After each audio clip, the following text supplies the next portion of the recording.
because we have this really crazy character, Jester. And Hello. Yeah. Hi, buddy. He serves a more noble purpose in this life than he did before. Okay. He was an adult beverage in New Orleans, and I have no idea why I kept him, but he was in my cupboard, and now he does this. Okay. So we've got random questions in here. They're not sports related at all. Okay.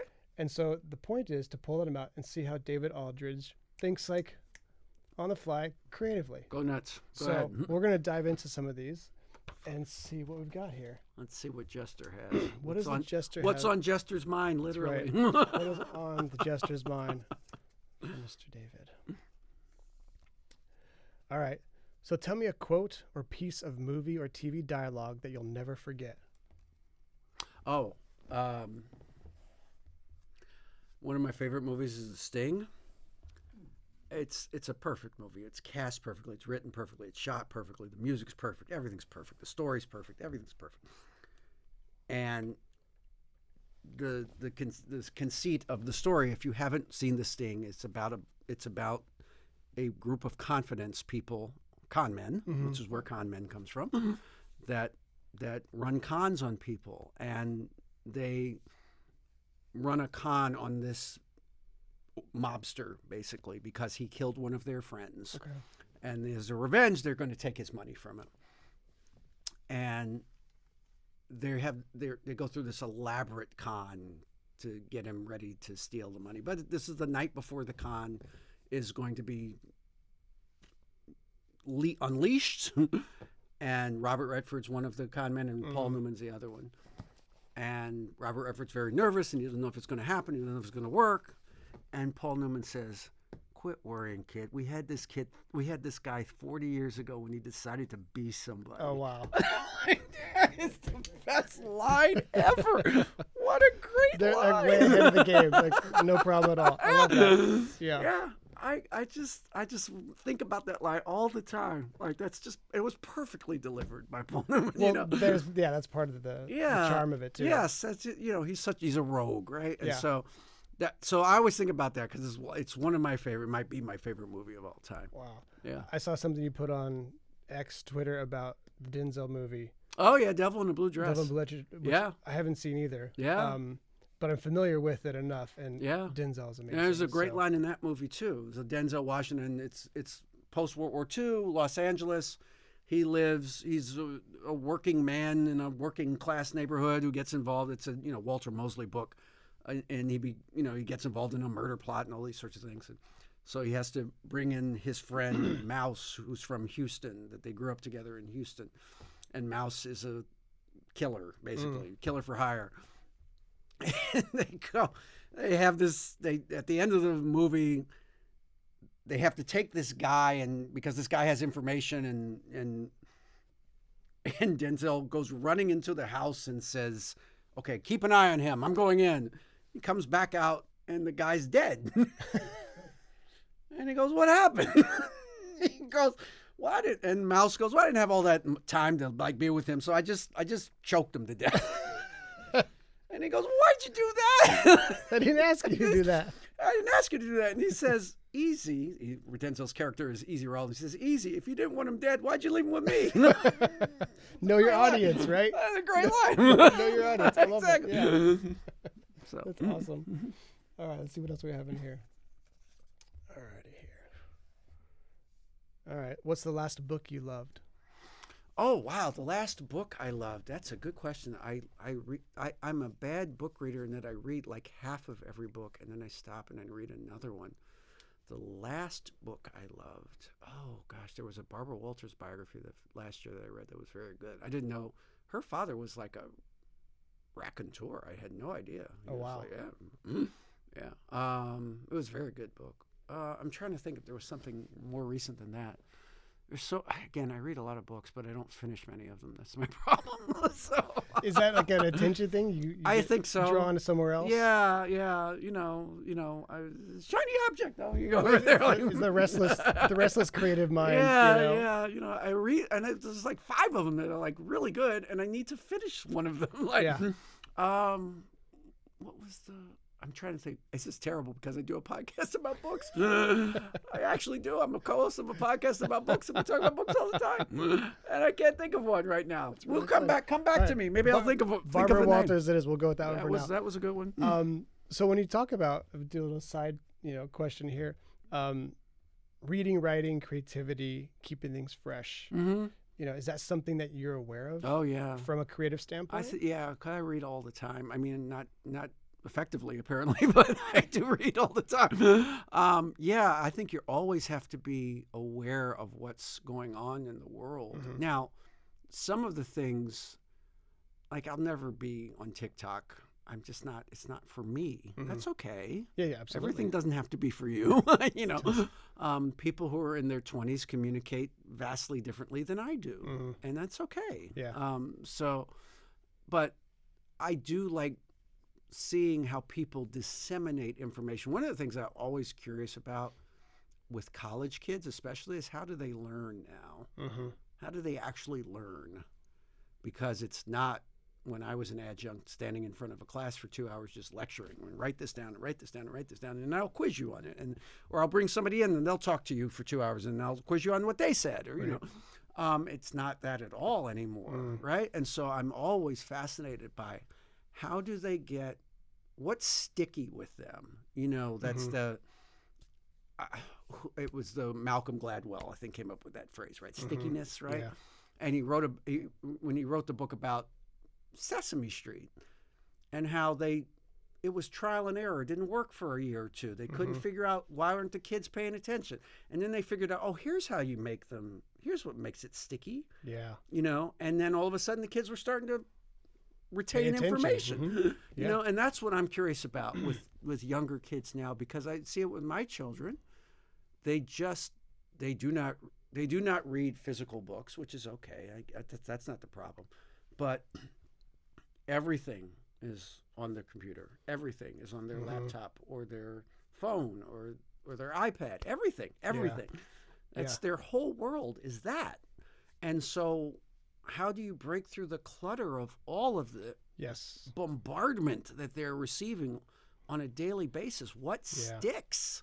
Well, it's very interesting you talk about that. There's studies coming out now about the speed of which things are, so the fast. shorts. Sure. They're saying that that's worse for your brain than being a moderate alcoholic. I could see that. It's sure. like, whoa. No, you're just bombarded with it. Yeah. I could see that because it's so much. Mm-hmm. And I'm on social media a little because I have to be, but nothing near what, real influences are. Yeah. And I just wonder, what is that like? What is their world like? I can't even imagine. On a daily basis. No. Having to...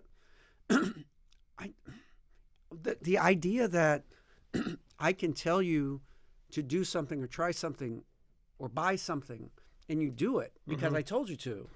Well, it's almost like brand equity It's in a way. sort of like that, right? I mean, I guess it's no different from having more formal endorsements back in the day, right? Yeah. I guess, but I mean, we'll use you as an example. You've got a lot of time in front of a camera. People have watched you for decades now. Yes. So there's a trust. And it's funny where I think sports reporters, anchors, podcasters, they don't connect with their audience the same way their audience connects with them. That's very true. And so we all think we know you guys. We're like, oh, well, like you've talked about this person, you talked about this, and you laughed with Shaq here, and so we know that you like this. And so before you know it, you've got millions of people who have listened to your snippets who think that they know you. So if you're like, oh, I really love this steakhouse, they're like, David likes it, so I'm going to go. And that's people like television. We do, yeah. No, they do. Yeah. And if you're on television, they like you. Yeah. That's really all it is. If you're good and you have a good personality and you seem likable, they'll be drawn to that. Yeah. Or if you don't have a good personality, they might hate you and draw you to it anyway. As long as it's authentic, whatever it is. There you go. One thing I do know about TV is that it is one of the great BS detectors of all time. Mm-hmm. And if you go on there and pretend to be something you are not, you will be exposed real in quick. 45 seconds. Real quick, yeah. Doesn't take long at all. You mentioned something a little bit ago about, we're talking about writing and thinking through and keeping things fresh. In that, is there a creative process you have? And it's a little bit of a pivot from being on TV and being authentic, but like when you're building something and you're writing a story, like, is there a process you follow? Sure. I mean, What does that? I mean, what does it's that not look like writing a book where we've done a lot. Again, this podcast that I do, Chatter on Books, I have to give it a plug. There you go. Where people meticulously note cards and they have their whole rooms are filled with the timeline of the book. Here's what happens in chapter 1 and chapter 3 and chapter 5. And they do it that way. I don't do it that way. Mm-hmm. I just have an idea. The idea sort of becomes, how do I build on the idea to give it some structure and to make it interesting, and then to end it. That's interesting. Yeah. Yeah. One of the things, it's a challenge for a lot of people in my business is how do you end the story? Like, you have to end the story. Yeah. You can't write 12,000 words on this, like you have to, people aren't going to read that now these days. You have to put a bow on it. Yeah, you have to stop. Yeah. So like, how do I end this thing in a way that I've given you enough information that you have it, and now you get more information about something else. Well, that's actually really cool. That's something we have never talked about on this show. Is like, from art directors to creative directors to animators to designers and everything in between, is that what does it look like to end it? Yeah. That's a very cool way, because I think we all are aware of it. Yeah. But to talk about, like, okay, I'm going to start it here. Right. But what's my conclusion? What am I leaving people with? Yeah. And I think as a writer, it's all right there in front of you. Yeah. Yeah. If you get to the end of it and someone's left wanting, I mean, Right. I guess movies are the same way. You're Of left course. wanting, you're like, Right, I wanted more. Like, that ending Mm-hmm. sucked, right? Like, when I was a kid, I watched Apocalypse Now in the theater, and I always say for the first hour and 40 minutes, it's the greatest movie I ever saw. mm-hmm. But the ending sucks. And now they say it's because Brando was mailing it in, and okay, that's probably what happened. Yeah. But yeah, you're disappointed if the ending's bad, Yeah. right? So 100%. yeah. That's a fun one. All right, let's see what else the Jester has for you. We'll do a couple more, then we'll get you out of here. Okay, well, kind of speaking of that, how do you know when you're done? I have a governor in my head that says that's enough. That's enough. Now, is that something you were born with? No, it took a while. Took a while It's to taken develop a while. that yeah, skill? yeah. Yes, it's taken a while to kind of trust it. Mm-hmm. You got to trust it because you got to then act upon that. Yeah. But now I just kind of know. Mm-hmm. We're at the end here. Yeah. Now, sometimes I don't know how to end it, but I know I'm at the end. Mm-hmm. So how do I end it? Do I end it with a quote? Do I end it with something pithy or what I think is funny? Or that's where it gets kind of not problematic, but it's the challenge. Yeah. Yeah. It's the challenge. And so that's still a challenge, is trying to figure out how do I end it. Mm-hmm. But now I sort of know most of the You time kind of know when you get to to that end point. it. Yeah. Like, okay, that's Yeah. enough. Do you have a memory of when somebody you thought you were done and they're like, you missed the mark big time? Like, do you have one of those? Oh, well, sure. I mean, I think there's lots of stories that I thought were good, and then somebody said, yeah, but it wasn't as good as you could have made it. Sure. I mean, nothing jumps to mind here, but I'm always my worst critic. The thing that you always say to yourself is, well, that one's not going to Springfield, so it's not going to the Hall of Fame. Right, exactly. Yeah. Right? So some days you have to just get the story done and get it off your plate because it's just not working. The meat's not there. It's just not there. Yeah. So you're not into it. Like, you're just kind of like, yeah. Yeah. And that happens. Every story is not the most exciting, wonderful, great piece I've ever written. Absolutely. Some days it's just Thursday and you got to get this thing Yeah. done. Well, look, we do that as a studio. We have projects. You're like, Right. oh, yep, this is not going to go on our This website. is Not going to the go on our best reel. I can do with this today. Yeah. Yeah. Exactly. know? I get that. I get that. Let's see what else we have in here. All right. And then, okay. All right, here we go. If you could trade lives with someone for one day and only one day, who would it be? Could trade lives with somebody. Well, Neil Armstrong had a pretty good day in July 1969. That was would be pretty very cool. That was pretty cool. I love that answer. Why not? That Yeah. would be a good one. I good enough stopping there. Yeah. I mean, really, to go up and do that, and come on. I can't even imagine, like I met like Neil. He lived well into his 80s or 90s, and I just can't imagine walking into any room and having the coolest story. Like there's nobody who's got a cooler story. No one's got a better. First guy on the moon. I'm the first human being to walk on the moon. What did you do last week? It's like that Capital One commercial with Jeter and the woman who went into space. Right. And they're all like talking to the Capital One. He's like, "Didn't you live in space?" Right, like, yeah, exactly. I did, Right. You played at Yankee Stadium, yeah. I did. Right, exactly. Yeah. What makes you nervous? The sound of my own voice makes me incredibly nervous. I can't stand it. I think I sound ridiculous sometimes. What makes me nervous? I don't know if I should say this because I'm happily married. Really smart women. Oh, really? Oh yeah, I got nothing for them. I got nothing. I am so intimidated, but in a good way. Right. Not in a way like I don't want to have anything to do with you. It's like no, I want to have everything to do with you. Oh, like I'm really interested in what you have to say about everything because you're smarter than me.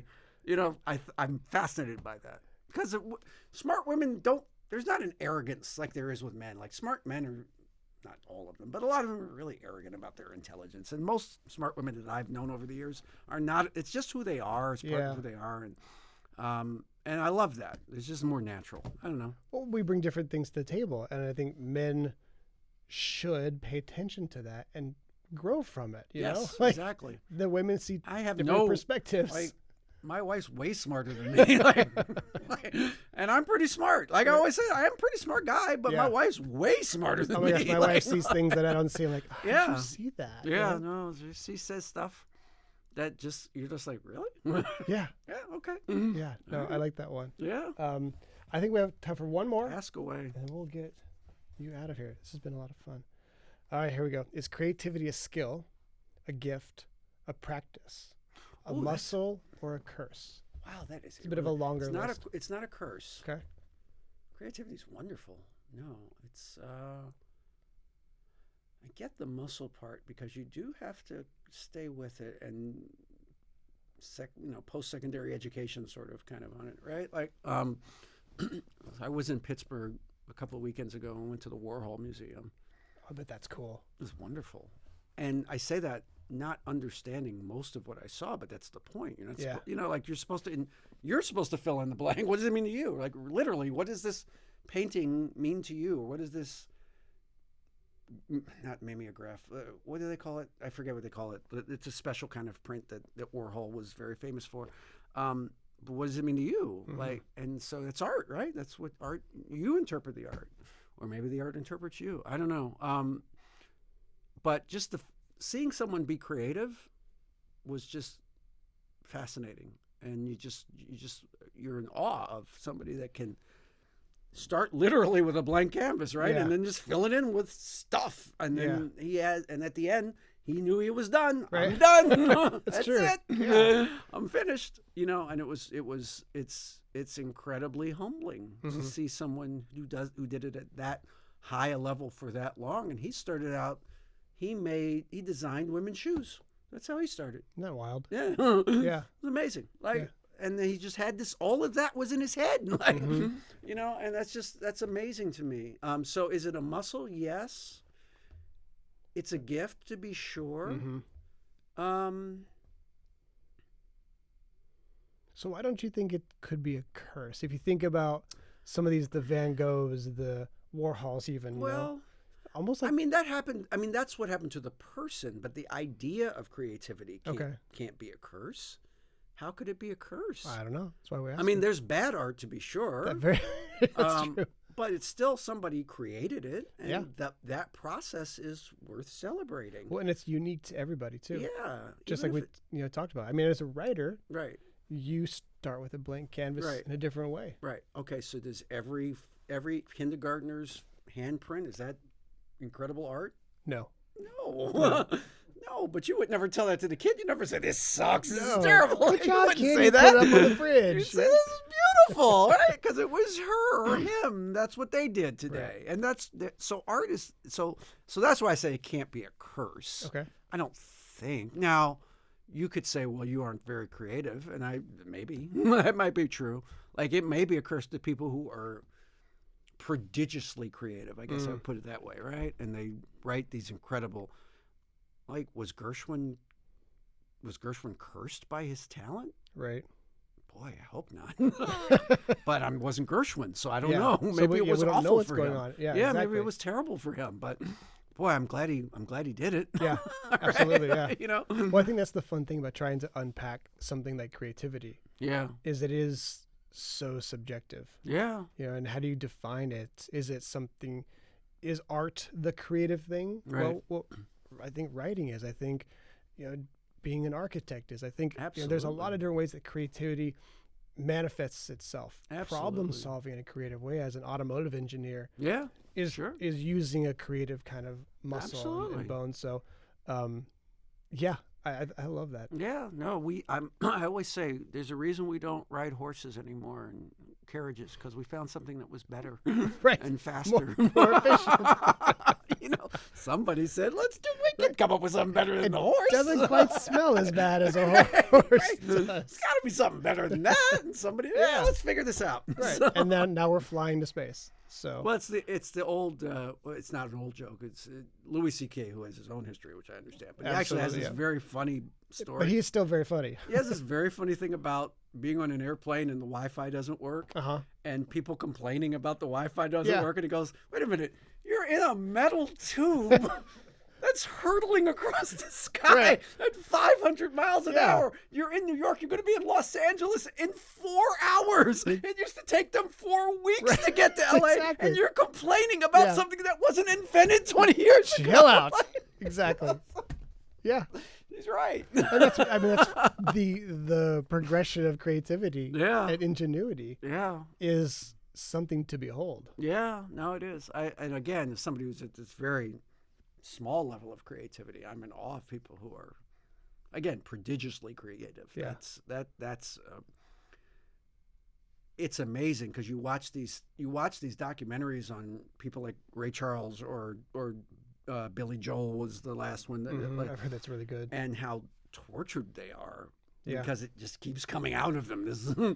This avalanche of words and notes and thoughts in them, and put them in some order, and it's going to be incredibly popular and lucrative. And like, why would you stop making money if you could? Like, it's what you love to do, but there's a cost to it, right? Big time. There's a cost to it. Big So time. again, I understand that maybe I don't understand what it's like to be that creative. You know what I mean? Like, Yeah. No, I'm right there with you. It just kind of blows my mind. Yeah. Wow. Yeah. Yeah. But David, this was a lot of fun. Thank you. I really appreciate it. appreciate Was fun. I appreciate it too. Thank you you for very having much. me. Yeah, it was fun. David Aldridge, everybody. And we'll come back with another guest who's pretty cool later. That's all for now.